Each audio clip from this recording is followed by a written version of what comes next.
देख रहे हैं सुदर्शन न्यूज।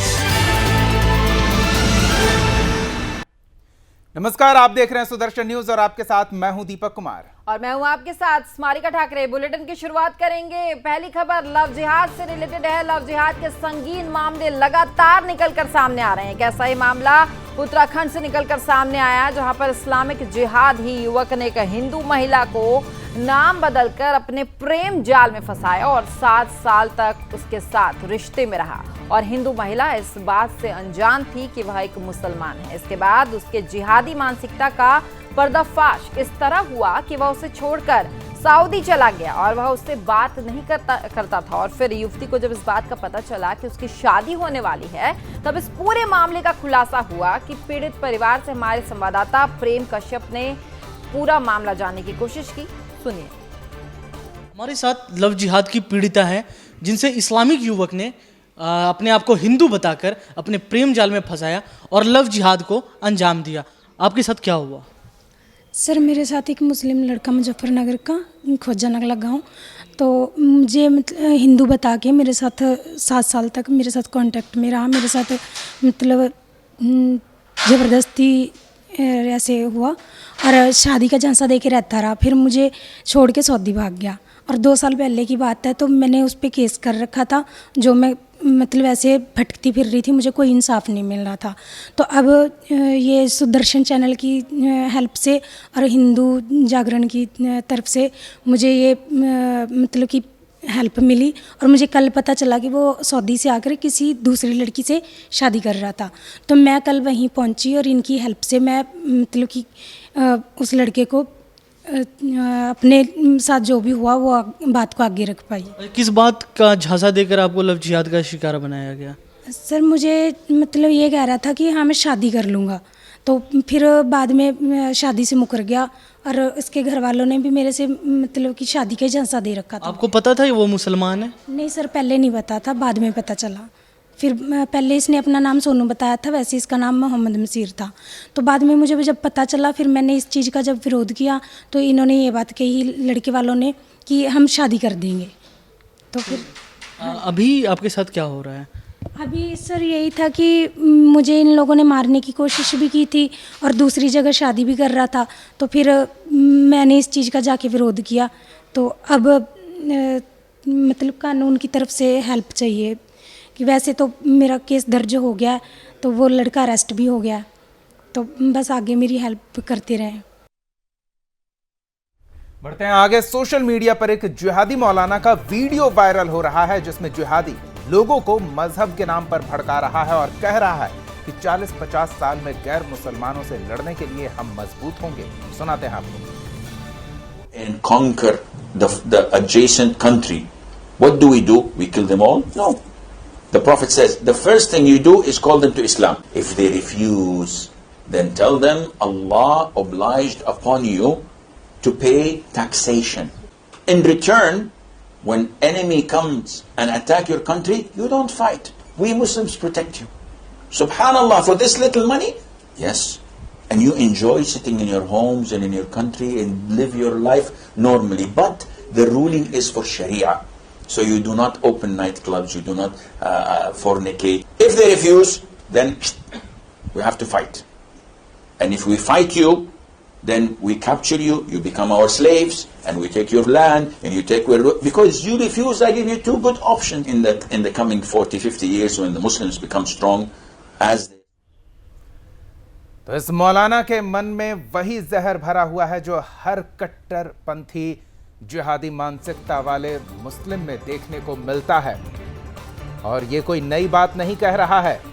सुदर्शन न्यूज इसकी मानसिकता को पहले से ही भाप कर आपको आगाह करता रहा है कि देखिए किस तरह से ये इस्लाम के नाम पर दुनिया को आक्रांत किए बैठे हैं, डर का बाजार खड़ा कर रखा है और लोगों का धर्मांतरण करने से मना करने वालों की निर्ममता से हत्या करना, यही इनकी कार्यप्रणाली रही है और यही ये काम करते रहते हैं।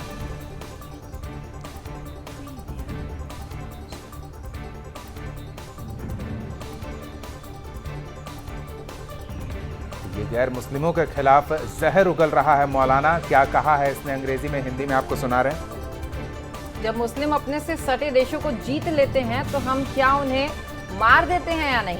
प्रॉफिट कहते हैं कि सबसे पहले जो आप करते हैं वो है उन्हें इस्लाम कबूल करवाना, और अगर वह मना करते हैं तो उन्हें बताना है कि आपके ऊपर कर भरने का कानून जो है वो लागू होता है, और जब आपके देश पर हमला होता है तो आपको लड़ने की जरूरत नहीं, हम मुस्लिम आपकी रक्षा करेंगे। आप अपने घरों में आराम से रह सकते हैं और सामान्यतः अपनी जिंदगी भी जी सकते हैं, पर राज आप पर शरिया का ही होगा। वो लगातार ये बात कह रहा है। तो आप नाइट क्लब नहीं खोल सकते और आपने मना किया तो आपको हमसे लड़ना ही पड़ेगा। ये बात ये खुद सोशल मीडिया पर ये मौलाना आके कह रहा है। इस तरह से आप देख सकते हैं कि इनकी क्या मानसिकता है, और इस तरीके के वीडियो लगातार ये वायरल भी करते जा रहे हैं। 40-50 वर्षों में मुसलमान गैर मुसलमानों से लड़ने और उन्हें गुलाम बनाने के लिए पर्याप्त मजबूत हो सकते हैं, जैसा कि उन्हें करना चाहिए। ये डेमोग्राफिक बदलाव करके किस तरह से जिहादी गतिविधियों को बढ़ावा देते हैं, इनकी मानसिकता प्रदर्शित हो रही है। अब खबर राजस्थान से। राजस्थान में अशोक गहलोत की सरकार ने चूरू जिले में देश के प्रसिद्ध सालासर बालाजी स्थित राम दरबार की मूर्तियों वाले पत्थर के भव्य प्रवेश द्वार को रात के अंधेरे में ढा दिया, जिसके बाद राम द्वार तोड़े जाने को लेकर राजस्थान समेत देश भर में आक्रोश देखा जा रहा है। तो वहीं भाजपा के राष्ट्रीय कार्यकारिणी सदस्य ज्ञानदेव आहूजा ने स्वदेश न्यूज से खास बातचीत करते हुए राजस्थान सरकार पर अब जमकर हमला बोला है, और साथ ही उन्होंने इस घटना को बेहद शर्मनाक बताया है। हमारे साथ भाजपा के वरिष्ठ नेता ज्ञानदेव आहूजा जी हैं। सर, राजस्थान की घटना की बात करते हैं तो बालाजी जब हम जाते हैं दर्शन के लिए तो मुख्य द्वार राम द्वार पड़ता है। सरकार अपने आप को हिंदुत्ववादी बनाने के लिए काफ़ी वचन भी करती है, बातें भी करती है, लेकिन बिना नोटिस के, बिना जानकारी के उस द्वार को तोड़ा जाता है, रातों रात तोड़ा जाता है। ये घटना को लेकर सर आपकी क्या प्रतिक्रिया है? राजस्थान महाराणा प्रताप की भूमि है, राजस्थान बप्पा रावल की भूमि है, जिन्होंने यह भगवा झंडा, केसरिया झंडा ईरान, आर्यन तक, गांधार, अफगान तक और दूर दूर तक, फारस तक फहराया। ऐसी वीर भूमि कितने क्रांतिकारी हो चुके, ज़्यादा मैं लंबा विषय नहीं लूँगा। हमारे एक बेल्ट है शेखावटी, सीकर, जुलू, चूरू, भगवानगढ़, वहाँ पर बड़े 3 मंदिर हैं। एक मंदिर जीण माता का है, एक मंदिर खाटू श्याम जी का है, श्याम बाबा का है, और एक मंदिर सालासर है। सालासर विश्व प्रसिद्ध हनुमान जी का, बजरंगबली का, महावीर का मंदिर है, और पूरे वर्ल्ड के लोग श्रद्धालु आते हैं। हिंदू भी आते हैं, हिंदुओं के अलावा गैर हिंदू भी आते हैं। वहाँ का एक स्वागत द्वार सुजानगढ़ कस्बे के बाहर मेन रोड पर बना हुआ, सालासर भगवान के, सालासर बजरंगबली के मंदिर के स्वागत में स्वागत द्वार। उस स्वागत द्वार इतना बढ़िया विशाल, और उस विशाल स्वागत द्वार पर भगवान श्री राम का, हमारे भगवान श्री राम के परिवार का मूर्तियाँ लगी हुई थी, अपने आप में शोभा हो रही थी।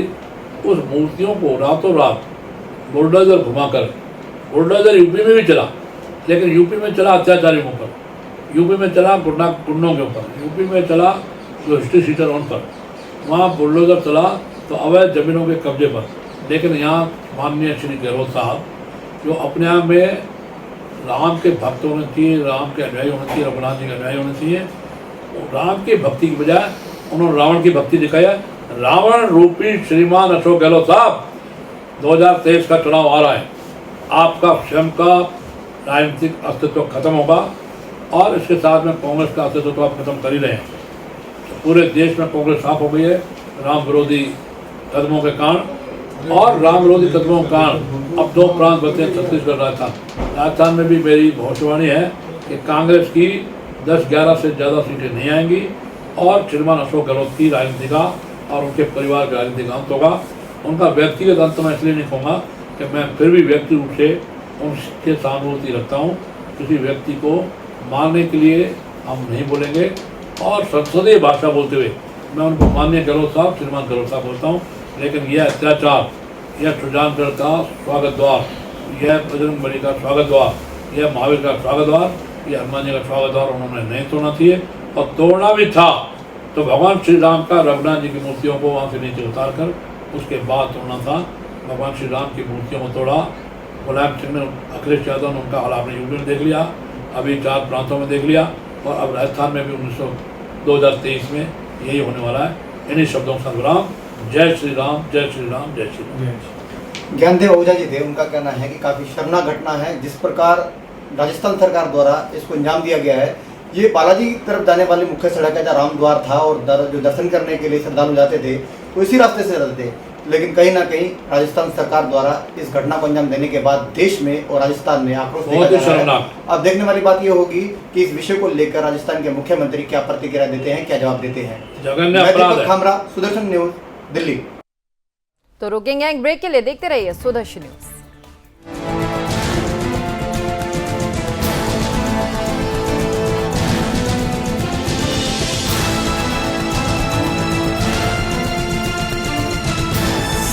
आप देख रहे हैं सुदर्शन न्यूज।